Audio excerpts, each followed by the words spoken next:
Larry Nassar will be back in court for another sentencing on sexual assault charges, this time in Eaton County. At least 57 of his victims will take the opportunity to speak.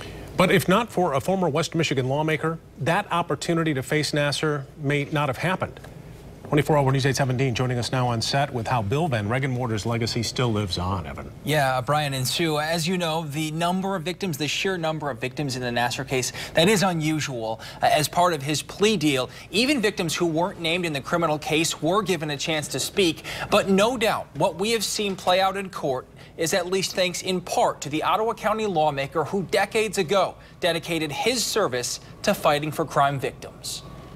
And thank you, Judge Aquilina, for allowing all of us women the opportunity to speak. They've become the hope in a nightmare story. What I'd hoped was a legitimate medical procedure was in fact a sexual assault. The victims of Olympic doctor Larry Nassar. How dare you?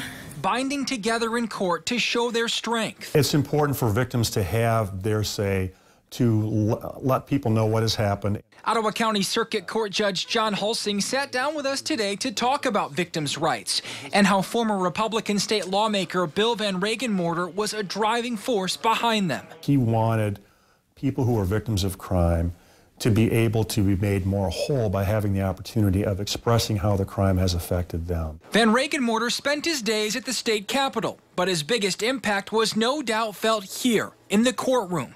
In 1985, he authored the Michigan Crime Victims' Rights Act, which now bears his name. Among other things, it established state laws that ensure crime victims are kept informed about their case, allows them to offer input, and make statements at sentencing. Things were done really behind closed doors to a certain extent, and what Bill did was really shed light upon the whole process. Van Regenmoorder died in 2012, but as a memorial outside the courthouse in Grand Haven might suggest, his legacy lives on.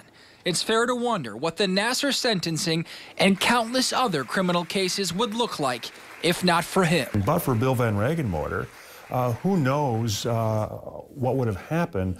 Would there have been, in some of these high-profile cases, would there have been a different sentence but for the impact or the input of victims? We don't know that, but what we do know is complete information, and having all the information before the sentencing judge is crucial. Now, you can watch those powerful victim impact statements in the Nassar case starting tomorrow morning at 10. We'll stream the hearing live on woodtv.com. It is expected to last up to 4 days. Nice to see his legacy at least reinforced. Yeah, in absolutely. all the things that he was pushing.